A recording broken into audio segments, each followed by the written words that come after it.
आज हम पढ़ेंगे कक्षा 6 की वसंत पाठ्य पुस्तक का पाठ 3 नादान दोस्त। नादान दोस्त प्रेमचंद जी की एक बाल कहानी है।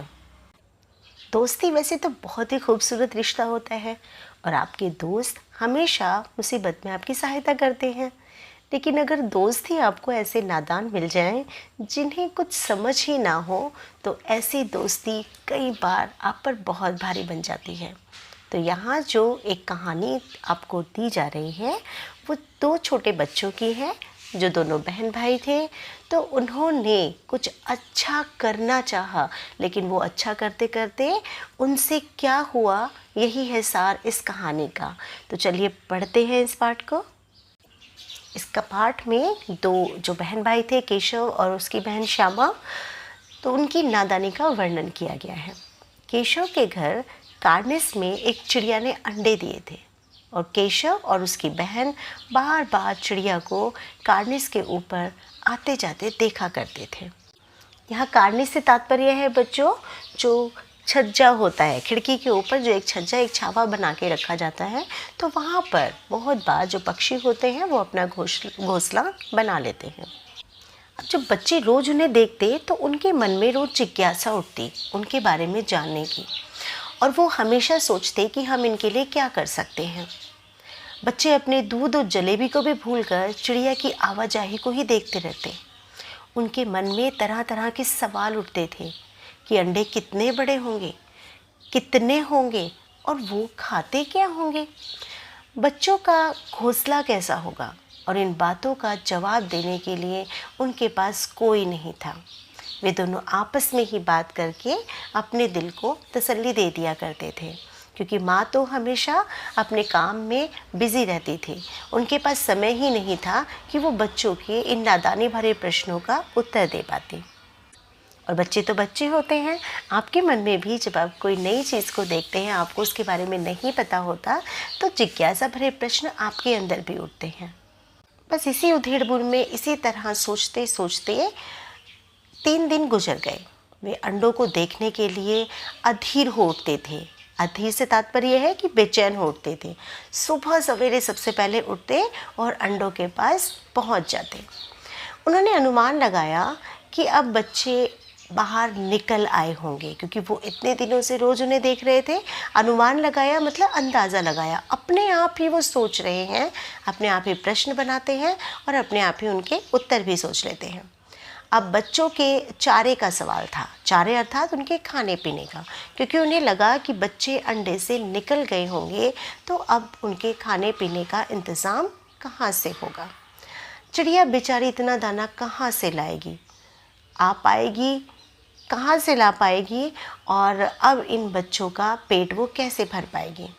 अतः दोनों भाई बहनों ने चिड़िया की सहायता करने की सोची। पहले तो दोनों सोचते रहे कि हम क्या करेंगे। तब दोनों ने फैसला किया कि कार्निस पर थोड़ा सा दाना रख देंगे और घोंसले के ऊपर कपड़े की छत भी बना देंगे तथा पानी की भी व्यवस्था कर देंगे। अब ये प्रश्न था कि ये सब काम करेगा कौन। केशव श्यामा से थोड़ा बड़ा था, तो उसने अपना दिमाग लगाया और उसने कहा कि ठीक है, मैं ही ये सारे काम करूँगा। तो केशव ने कूड़ा फेंकने वाली टोकरी को घोंसले की आड़ के लिए चुना। गर्मी के दिन थे, इसलिए अम्मा उन्हें कभी बाहर नहीं जाने देती थी। एक दिन बाबूजी दफ्तर गए तो अम्मा दोनों बच्चों को सुलाकर खुद भी सो गई। उन बच्चों ने अम्मा जब तक नहीं सोई तब तक सोने का नाटक किया, लेकिन उनकी आंखों में नींद कहाँ थी। वे चुपचाप दबे पाँव उठे। सबसे पहले श्यामा मटके से चुपचाप थोड़े से चावल ले आई और केशव ने क्या किया कि उसने एक पत्थर की प्याली में जो तेल रखा था उसे नीचे फर्श पर गिरा दिया और उसे अच्छे से साफ कर लिया। केशव ने उसमें पीने के लिए पानी भरा। दोनों बच्चे धीरे से दबे पाँव अपने कोठरी का यानी कि कमरे का दरवाज़ा खोलकर बाहर निकल आए और अब शुरू हो गई थी अंडों की हिफाजत करने की तैयारियां। हिफाजत करने की अर्थात उनकी सुरक्षा करने की तैयारियां। तो कमरे से एक स्टूल लाया गया, क्योंकि उनकी जो लंबाई थी वो बहुत छोटी थी और केशव या श्यामा दोनों में से ही कोई भी इतना बड़ा नहीं था कि वो नीचे खड़े होकर छज्जे तक पहुंच पाता।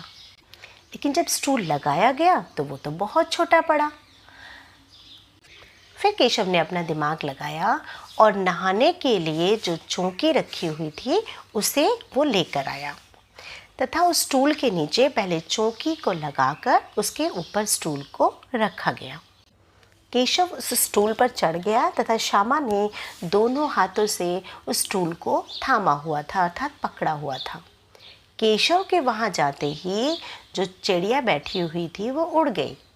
तब केशव ने देखा कि वहाँ पर 3 अंडे हैं, जिसमें से बच्चे अभी नहीं निकले, लेकिन दोनों बच्चे तो सोच रहे थे कि अंडों से बच्चे निकल गए होंगे। तब केशव ने देखा कि अंडे सिर्फ थोड़े से तिनकों के ऊपर रखे हैं। तो केशव को लगा कि इन जब बच्चे आएंगे तो उन्हें नीचे की ज़मीन अच्छी नहीं लगेगी, इसलिए उसने श्यामा से कहा कि तुम जल्दी से थोड़ी सी चिथड़े लेकर आओ। तो बच्चों यहाँ पर चिथड़े से है कतरन, यानी कि घर में जो फटे पुराने कपड़े होते हैं उनसे। तो श्यामा दौड़ कर गई और माँ की एक पुरानी धोती को फाड़कर उसमें से एक बड़ा सा टुकड़ा लेकर आ गई। केशव ने क्या किया कि उसकी एक गद्दी बनाई और अच्छे से वहाँ जो कार्निश के ऊपर की थोड़ी ज़मीन थी उसे साफ़ करके उस पर वो गद्दी बिछा दी। और उसके बाद केशव ने क्या किया कि उसने एक एक अंडे को उठाकर धीरे से उस गद्दी के ऊपर रखना शुरू कर दिया। और उसके बाद जो कूड़े की टोकरी उन्होंने लाकर रखी हुई थी उसे केशव ने एक डंडी के सहारे से ऊपर की तरफ लगाकर खड़ा कर दिया, जिससे बाहर की धूप उस टोकरी के अंदर ना आ सके। उस टोकरी में एक छेद भी था, तो उसमें केशव ने एक कपड़े का या कागज़ का रोल बनाकर या उसके अंदर लगा दिया कि जिससे उस छेद से धूप पार ना हो सके। तब तक श्यामा प्याली और चावल भी ले आई थी। तब केशव ने वहाँ पर वो चावल डाल दिए और उसके साथ साथ उसने पानी से भरी प्याली भी वहाँ पर रख दी। इसके बाद श्यामा ने भी अंडों को देखने की इच्छा प्रकट की। उसने भी ज़िद की कि मैं भी देखना चाहती हूँ, लेकिन केशव ने उसे फटकार लगाई, यानी उसे डांटा कि रहने दे, अगर तू गिर पड़ गई तो अम्मा तो मेरी चटनी ही बना देगी, मतलब अम्मा मुझे बहुत बुरी तरह पीटेगी, तो तू रहने दे। केशव ने बड़ों की तरह उसे समझाया कि श्यामा, जब बच्चे बड़े हो जाएंगे तो हम उन्हें आराम से देख सकते हैं और देख हम रोज़ उन्हें इसी तरह से खिलाएंगे। अतः दोनों ने स्टूल और सारे सामान को उठाकर वापस वहीं रख दिया जहाँ से वो उसे लेकर आए थे। इतने में कोठरी का दरवाज़ा खुलता है। माँ ने धूप से आँखों को बचाते हुए दोनों को डांट डपट कर कमरे में सुलाने के लिए लेकर गई। अब बच्चों को नींद आ गई थी, क्योंकि वो इतना सारा काम करके थक भी चुके थे। शाम के 4 बजे अचानक श्यामा की नींद खुली। वह दौड़ते हुए कार्निस के पास गई। वहाँ पर वो अंडे उसने देखे कि वो ज़मीन पर पड़े हुए हैं। दौड़कर वह केशव भैया को बुलाती है। केशव पानी की प्याली, अंडों को ज़मीन पर फूटा हुआ देखता है।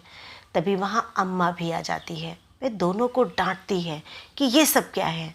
तो श्यामा बताने लगती है कि केशव भैया ने अंडों के नीचे गद्दी बिछाई थी तथा जो भी उन्होंने किया था वो सब कुछ बता देती है।